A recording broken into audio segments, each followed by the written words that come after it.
Hello Taurus, Tagalog Express tayo, Tarot Express, Sun, Moon, Rising Sign, and Venus. General reading, June 2024 para kay Taurus. Kunin lang natin kung ano yung makaka-relate tayo at iwan natin yung hindi. Kalimutan natin siya. Subscribe lang po tayo para maabutan natin next reading at maaaring yun ang makaresonate tayo. Pero generally naniniwala ako may dahilan bakit tayo napadpad dito. Meron at merong rason kung bakit tayo napadpad dito. Maaaring sa oracle card na general message para sa nakaresonate dito, at pwede rin namin mapulot tayo doon. Pwede tayo magpunta sa blog ko. Yung link to the website ay nandyan sa description box. So, pwede kayo mag-draw ng oracle card doon daily. Free siya. Pwede din na mag-3 card spread or mag-book ng one-on-one reading. Uy! New beginning, Taurus. Newfound profound sense of self. Wow! Siguro, nung nakaraan, masyado ng maraming away.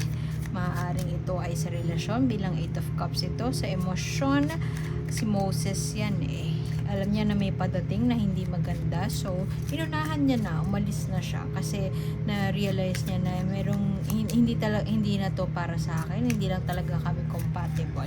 At looking into the future ka, ready na mag-umpisa ng panibago. Si Ariel to, kilala naman natin siya, pero ingat tayo, buti lang hindi siya reversed kasi ready ka na to pack your bags and go pumunta sa bagong adventure, ready to go for an adventure. Handa na, malakas na ang loob para, di ba siya, nakakita siya ng tao, tapos tinraid niya yung boses niya para sa paa, para maging tao at makita niya yung prince na yon. Kasi ang reverse nito naging sea foam siya, di ba? Yun yung totoong kwento nito. Kasi masyado siyang na hindi mo na siya nag-research. Hindi niya inalam na ikakasal pala yung Prince Charming niya, at masyado niyang inikot ang buhay niya sa lalaki. Ba't ganon, Ariel? So, ikaw, dahil upright siya, ayaw mo nang iikot ang buhay mo sa isang tao na hindi naman para sa'yo. Ayaw mo na ipilit yung sarili mo. Bukod sa puro away na rin lang at walang kamatayang laban, war yan walang kamatayang away at hindi na siya nakabubuti para sa'yo. Maaaring nagko-contemplate ka din kung tama ba yung naging decision mo or tama yung magiging decision mo kung iniisip mo na umalis, pero tama siya. All for self-love na tayo. Self-love era na tayo. Pili-pili ang sarili.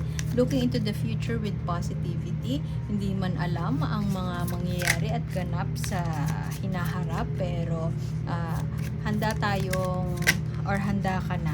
Oh, ang ganda ng mo, Taurus. See? World card. Ikaw lang, karamihan ng reading this June ay puro judgment. Yun yung before nito, pag-a-assess, pero ayaw pa nga mag-assess, nagdadalawang isip, nanghihinayang, nag-aalinlangan. Pero ikaw, bearing your all, kinuha na sa akin lahat, pero eto ako, standing tall at ready to go towards the future.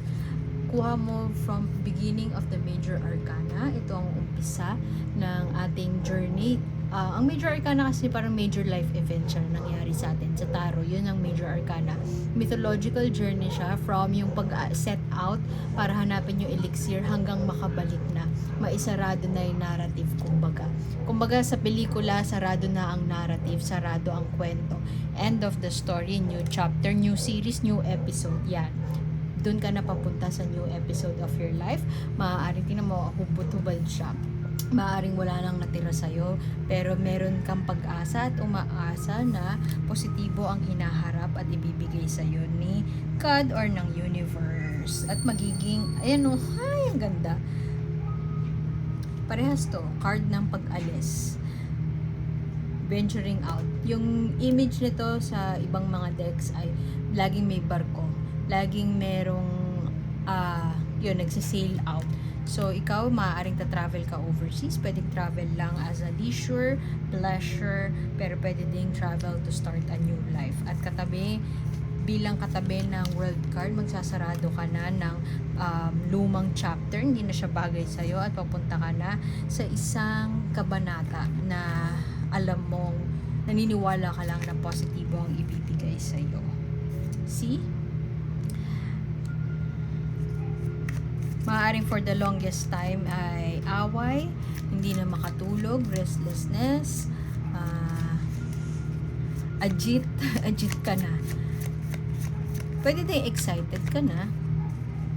Excited ka na to venture into this new path at ready ka na i-bear all. Usually yung mga bawa single, once na ready na sila into a new relationship, nag-uumpisa yun sa pag-inopen na nila yung sarili nila sa bagong experience. Usually dun na pumapasok, na-attract na nila yung I don't know, lover, new lover, ganun.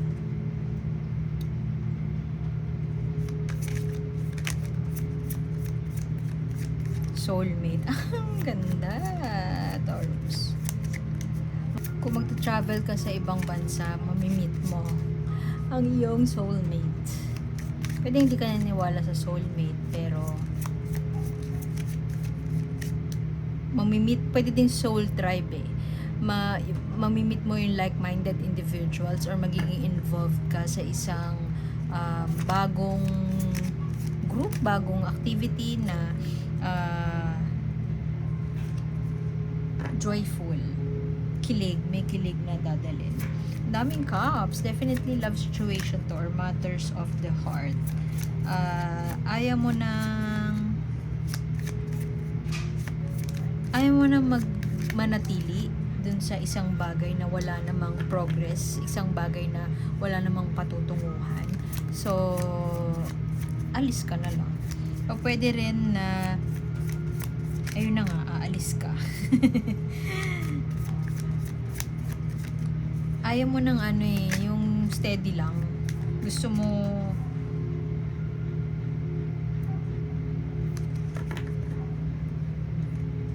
mabilis or gusto mo may pagbabago. Speaking of pagbabago, may parts sa'yo na nagdadalawang isip kung tama ba tong gagawin mo.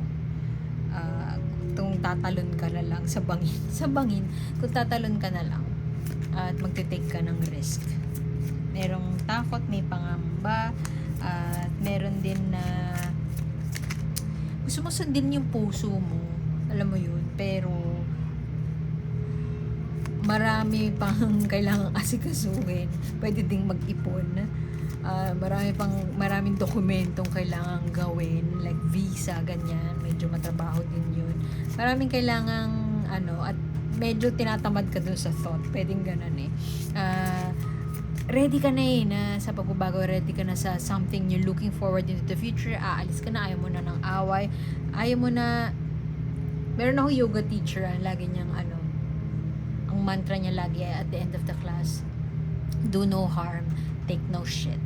At mukhang ganun ang vibe, yan ang vibe na nakukuha ko sa reading mo, Taurus. And tingnan mo yan, pleasure pa. Sabi nila si Taurus daw ay mahilig sa pleasure at mukhang dun ka mag-focus. Travel, luxury, yun yung gusto mo at yun ang gagawin mo. Pero gusto mo din naman, grounded ka rin naman. Taurus is an earth sign, very grounded. Mag-iisip muna at paplanuhin mo ng mabuti, magpo-focus muna dun sa mga action steps bago sila magpadalos-dalos. Hindi padalos-dalos ang Taurus.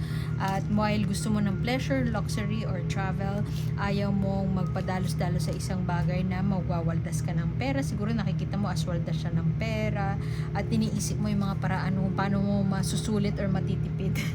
paano mo mo-budget ng maayos yung yung sitwasyon. Maaaring